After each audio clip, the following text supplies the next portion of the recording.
let's move on to the over-under game that we played way back in August. And that was really fun. I don't know about you guys, but I enjoyed that episode so much. And I think you guys did too. And we came up with some interesting numbers. And you're our listeners and you are going to be surprised at the outcome. Anybody that listened to the show might really be shocked at how things worked out, because one of us won 6 categories out of the 10. We had 5 categories on offense, 5 categories on defense, and one of us won 6 of them. But the person that won the overall game only won one of the categories. And I added that shit up like 5 times in a row to make sure I didn't screw up. Hey, so, just another anomaly in Nebraska football. It doesn't make sense with the numbers. Exactly. How the hell do we average scoring 28 points a game and giving up only 22.5 points a game and we go fucking 3-9? It makes no sense. Just like the over-under game that we're about to reveal the results of. So, here we go. Holy shit, I did wrong. There we go. That's better. Well, we'll go with picture-in-picture. It's easier to read. Over-under game. We're going to start off with the Nebraska offense. And first category is passing yards average per game. Our over-under that I set for this game was 240 per game, and I was low. Turns out Nebraska ended up averaging 266.42 yards per game, and Tyler guessed 256, so he was the winner of this category. I was in second place, surprisingly. Justin was third, Scott was fourth, and Derrick sucked hind titty. So, sorry, Derrick. Shut up. So any comments on, were you guys surprised that the over-under was that damn low that I came up with? Did you really think that we were going to do as well as we did? Obviously, 3 of us didn't. So I thought we would run the ball a lot better than what we did run it this year. I thought we would focus on running the running backs this year. You know, you always heard of the offseason emphasis of wanting to run the running backs, and it just didn't pan out. We did not run the running backs like they fed us all offseason long. So, yeah, it was good to see Adrian Martinez throw downfield the way that he did this year, because that was one of my criticisms of him over the last couple of years, that, Adrian Martinez, he just wasn't a threat to throw deep. Well, he changed that this year. I mean, Samori Toure, God, that dude, he came in and he became that deep threat that we've been looking for. And good for Adrian Martinez, because I think, all in all, I think he had a hell of a year this year. He proved me wrong. Till the Purdue game, but yeah. Yeah, shoot, you can't be perfect every single game, but he played his ass off this year for us, and he did. So yeah, he did. Anybody else got any comments on the passing yards for the game for the year? I'm overall just kind of shocked that we did have such a high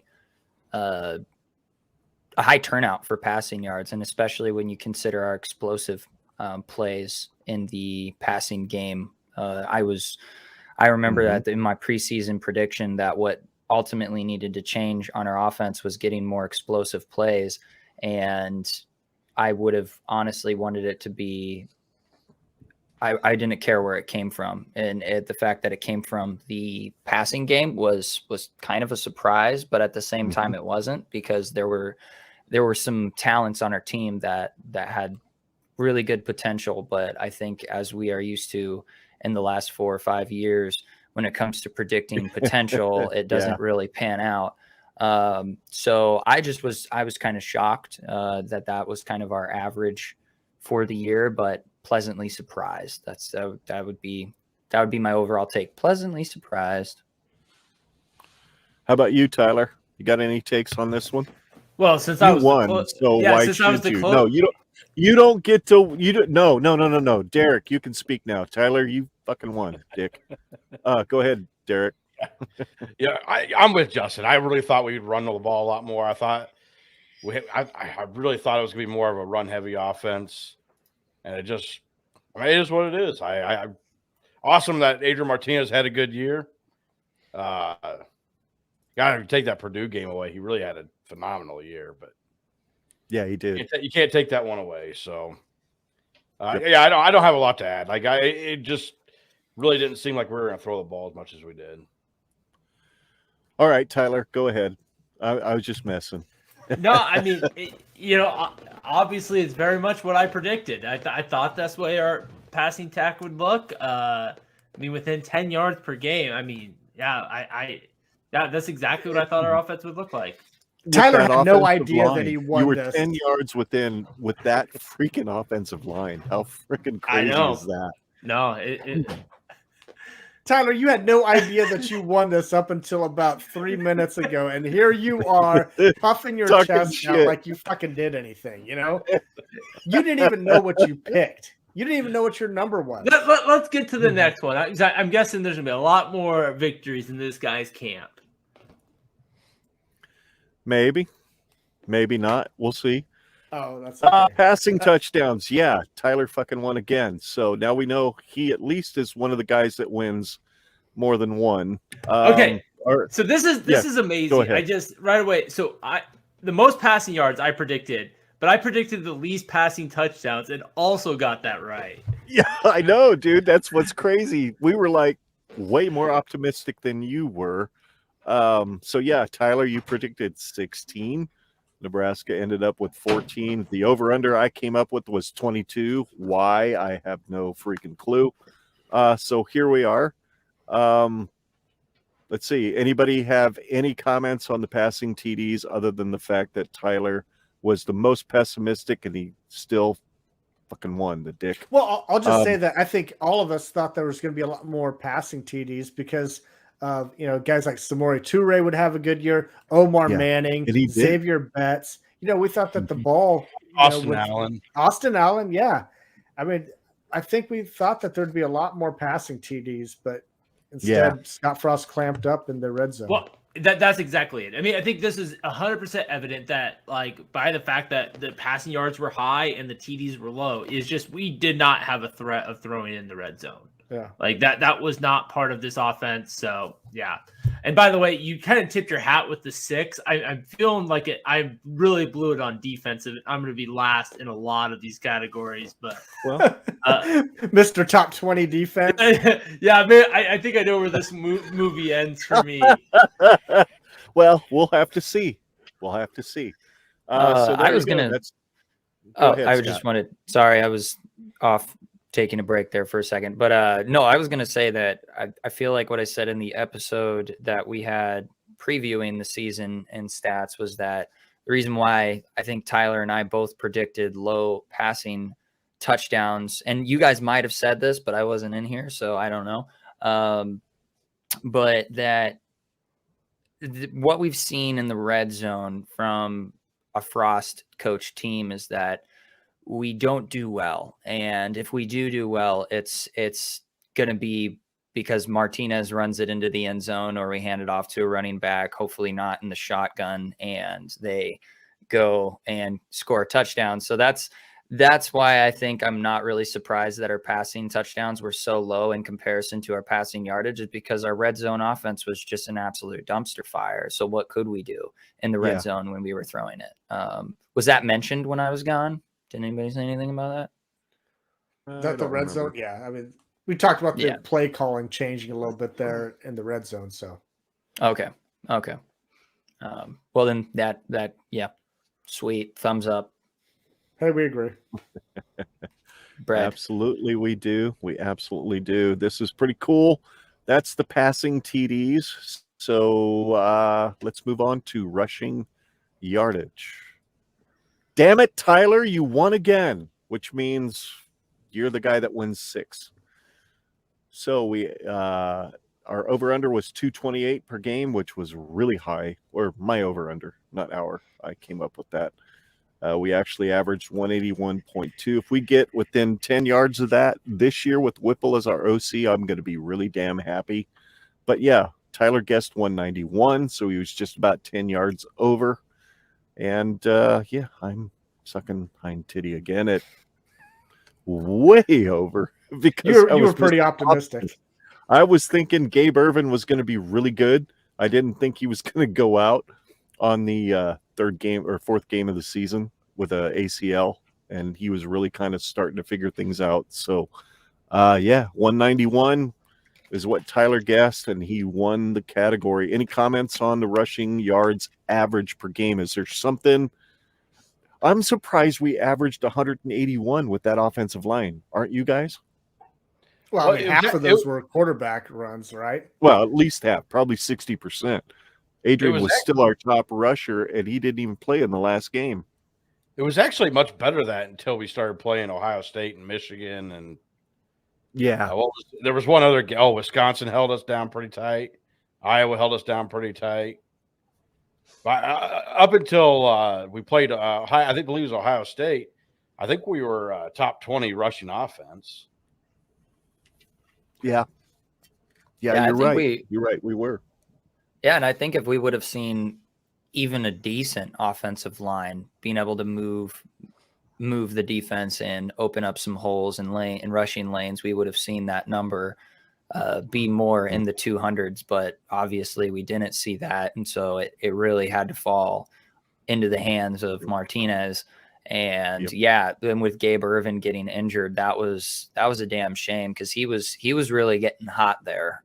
That was kind of the way I saw it. It looked like he was doing some good things. What's the competition and the level of defenses that we're facing increased?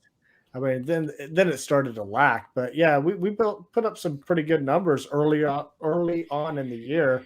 Well, there's a couple of reasons. Yeah, Gabe Ervin going down didn't help. No, but we didn't play very good defenses, so we could run the ball a little bit. But how about that running back rotation, though? My God, jeez. Well, once Held was gone, it was basically the big dudes running in the Wisconsin game, and then it was Smothers and Yant against Iowa. So something tells me you're probably going to see bigger dudes running next year. So, you need that in the Big Ten, right? To be fair, most of the smaller backs were hurt by that point. Yeah. Well, yeah, they should be, right? It's not like they play very much either. There's some brittle motherfuckers, aren't they? Yeah, they are. Yeah, they are. Oh, I feel for them. I really do. To run in the Big Ten and be a 5'8", 5'10" dude that weighs 195 soaking wet, it's not an easy gig. And dang it, Ramir was a warrior, no doubt about it. And Adrian's been a warrior for 4 freaking years, getting his ass kicked as basically the leading rusher, except for Ozigbo, right? Adrian's basically been the leading rusher on the team, except for Ozigbo in 2018. Last 3 years. So. Oh yeah, and Ozigbo did have 1,000-yard rushing season. It was 1,000. Okay. It was like 1,080. Okay. Thanks, Scott, for finding that. Let's move on to rushing touchdowns. Good Lord. Beer was kicking there. Sorry. Hey, Justin, you won one. Look at that. 1 in a row. And you were like 1 freaking touchdown off on rushing TDs. What were you thinking? I listened to the show that we did when we did all these predictions. I just want to know what you were thinking that said that, we're going to put 30 touchdowns up on the board. Well, I alluded to it earlier. I thought we were going to run the ball a hell of a lot more, and I thought that all the rushing yards that I thought we would get would translate to a lot more touchdowns. It still translated to a lot of touchdowns because Adrian Martinez could just run it in. But yeah, I hear you. Anybody else want to defend their position on rushing touchdowns? Mine's indefensible because I'm fucking last again. I'm pretty sure Justin just prices righted me on this one. I think that I was winning, and he's just like, Tyler sounded like he's making a lot of sense here. Let's just go one more. And nobody's ever said that before. $1, Bob. That's I think what we said when Justin made his prediction. I think I said $1, Bob. So there you go. Justin won his first category. I wanted to I realized that for our podcast, our audio recording, we probably haven't done a very good job relaying all of the numbers themselves. Doesn't matter. Well, it kind of does a little bit. Yeah, Justin Well, predicted no. 30. Here's the deal, Scott. It doesn't, because those bastards who are listening to our audio podcast that didn't listen to episode 8 need to go back to listen to episode 8 so they understand what they're hearing right now, because that's what matters. It's all about ears, dude. It has nothing to do with context. It's all about ears. I was there during that episode, and I had no idea what I picked until I just saw it right now. Well, it was Yeah, I 30, know. okay? It was 30. You 30. picked 30, Picked 30 and we Justin. had 31. Yes. But all of us And were I- basically the same shot group, right? I mean, that's pretty all close. Pretty Close close. enough. Good enough for government work. Yeah, it was. We're doing a horrible job for our audio listeners, but you know what? If they did their job, they listened to episode 8 anyway, and they know what this is about. So, rushing scoring. That's our next category. That's the last category in offense. And Justin, you just won your second category because you predicted 30 points a game. Nebraska scored 27.92. The over-under that I picked was 35, which was horribly, badly wrong. Only, a touchdown off. Tyler went with 30.5 because he was doing the $1 Bob thing. I picked 32, and by God, that's the first time I've finished above last, I think, in all the categories. Scott picked 32.5 because he was doing the $half Bob thing, and then Derrick was like behind Titty again. So there you go. Scoring. And we all probably would have been a lot closer had special teams not sucked so bad. And if we could have made some more field goals and extra points, dude. I mean, yeah. we probably, Justin, I mean, you may have been dead on if that would have been the case. Yeah. Oh, Ken, you There's may a have good won a chance. special team if special teams wasn't so bad. Well, yeah, there's a really good chance that Derrick might win this category if our field goal kicker wasn't a damn head case. I mean, You what know, we missed? We missed or- eight. We missed Which 8 one? field goals. 8 field goals. Yeah. 2 or 3 extra points. I mean, that's. Was it only 3? I think so. Which field goal kicker? We as it Both of them. Yeah, combined with 8. Culp and Contreras wasn't much better once he got in there. So Kellen yeah, Meyer. Can't forget Kellen Meyer. he was yeah. You missed got an extra that- point. Or he yeah, got he the got extra point blocked. He got it blocked. Yeah, because they didn't Yeah. trust Culp. And, to kick one. apparently they shipped him out of the country for that one because you never seen him again. This is true. This is true. He deleted his Twitter and everything. All right. So that wraps up the first 5 categories, which are on offense.